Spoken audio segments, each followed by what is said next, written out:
ഉറക്കക്കുറവ് എന്നുള്ളത് ഒരു വലിയ പ്രശ്നമായി മാറുന്നുണ്ട്. അത് പല രോഗങ്ങൾക്കും കാരണമാണ്.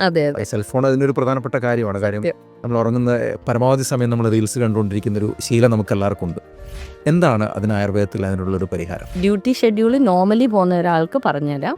അപ്പോൾ നമുക്കൊരു 8 hours സ്ലീപ്പ്, അത് 6 to 8 hours എന്ന് കൺസിഡർ ചെയ്യാം. അപ്പോൾ ഭക്ഷണം കഴിഞ്ഞിട്ട് മിനിമം 2 to 2.5 hours ബ്രേക്ക് ഇടുക. അത് കഴിഞ്ഞിട്ടാണ് ഉറങ്ങാൻ പോകേണ്ടത്. അത് കറക്റ്റ് ഒരു ഷെഡ്യൂളിലായിരിക്കണം. 10 മണിക്ക് ഉറങ്ങുന്ന ആൾ എന്നും 10 മണിക്ക് ഉറങ്ങാൻ ശ്രമിക്കുക. 10:30 10:30 ഉറങ്ങാൻ ശ്രമിക്കുക. അപ്പോൾ അതൊരു ശരീരത്തിൻ്റെ ഒരു സൈക്കിളായിട്ട് ഒരു പാറ്റേണായിട്ട് മാറും. അപ്പോൾ നമ്മുടെ ഹാബിറ്റിലോട്ട് വരും.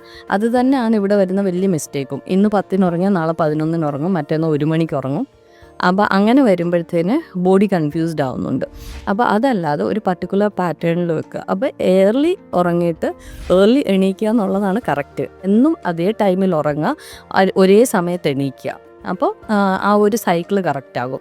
പിന്നെ അതുപോലെ ഡ്യൂട്ടി ഷിഫ്റ്റ് ഉള്ളവർ, നൈറ്റ് ഷിഫ്റ്റൊക്കെ ഉള്ളവരാണെങ്കിൽ ചെയ്യുന്ന ഒരു മിസ്റ്റേക്ക് ഞാൻ കണ്ടിട്ടുള്ളത്, രാവിലെ വന്നിട്ട് ഒന്നുകിൽ എന്തെങ്കിലും ഭക്ഷണം കഴിക്കും, ഇല്ലെങ്കിൽ കഴിക്കില്ല, എന്നിട്ട് ഫുൾ ഡേ കിടന്നുറങ്ങും, എന്നിട്ട് 4 മണിക്ക് എണീക്കും. അങ്ങനെയല്ല. രാത്രിയിലെ ഉറക്കം പകൽ മാനേജ് ചെയ്യേണ്ടത് ആ രീതിയിലല്ല. രാവിലെ ബ്രേക്ക്ഫാസ്റ്റ് കഴിക്കുക, ചെറിയ നാപ്പ് എടുക്കുക, മേ ബി 1 to 1.5 hour, എന്നിട്ട് ലഞ്ച് കഴിക്കുക. എന്നിട്ട് ആഫ്റ്റർനൂണും ചെറിയ നാപ്പ് എടുത്തിട്ട് ഉറക്കുക. കാര്യം രാത്രിയിലെ 8 hours പകരം നമ്മൾ പകൽ 8 hours ഉറങ്ങരുത്. ആയുർവേദത്തിൽ പറഞ്ഞിട്ടുണ്ട്, അത് ഋതുവിലൊക്കെ പറഞ്ഞിട്ടുണ്ട്. അതായത് നമ്മുടെ സീസൺസ് ഒക്കെ എക്സ്പ്ലെയിൻ ചെയ്യുന്നിടത്ത് പറഞ്ഞിട്ടുണ്ട് പകലുറക്കം എങ്ങനെയെന്നുള്ളത്.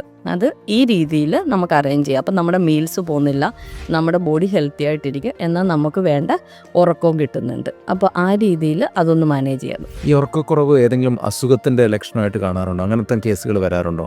ഉറക്കക്കുറവ് സ്ഥിരമായിട്ട് പറയും, വരുമ്പോൾ പരിശോധിക്കുന്ന സമയത്ത് മറ്റു പല അസുഖങ്ങളും അതിട്ടൊരു അങ്ങനെ ഉണ്ടോ? വയറിന് അസുഖങ്ങൾ ചിലപ്പോൾ അതിൻ്റെയൊക്കെ തുടക്കമായിരിക്കും ചിലപ്പോൾ ഉറക്കക്കുറവ് ഉണ്ട്. 2 രീതിയിലും ആകാം. ചില അസുഖങ്ങളുടെ സിംറ്റമായിട്ട് ഉറക്കക്കുറവ് വരാം. ഉറക്കക്കുറവ് ഉണ്ടെങ്കിൽ പല മറ്റ് അസുഖങ്ങൾ വരികയും ചെയ്യാം. നമുക്ക് വാദം, പിത്തം, കഫം എന്നൊരു കോൺസെപ്റ്റ് ഉണ്ടല്ലോ. അപ്പോൾ വാദം എപ്പോഴും അഗ്രവേറ്റ് ചെയ്ത് നിൽക്കുമ്പോൾ നമുക്ക് ഉറങ്ങാൻ പറ്റില്ല. ഉറക്കത്തിന് കാരണക്കാരൻ കഫമാണ്. കഫം നല്ല രീതിയിലുണ്ടെങ്കിൽ ഉറങ്ങും. അപ്പം വാദം മോശമായിട്ട് നിന്നാൽ മറ്റു പിത്തത്തിനെയും കഫത്തിനെയും മോശമാക്കിക്കൊണ്ട് ഉറങ്ങാൻ പറ്റാത്ത ഒരു കണ്ടീഷനിലോട്ട് വരുമോ. അത് ഐദർ ഒരു ഡിസീസ് കൊണ്ടാകാം, അല്ലെങ്കിൽ അത് ലീഡ് ചെയ്യുന്ന ഒരു ഡിസീസിലോട്ടാകാം. ഇപ്പം കുറേ പേർക്കുണ്ട് ഇപ്പോൾ സ്ലീപ്പ് ആപ്നിയ എന്ന് പറയുന്ന കണ്ടീഷൻ.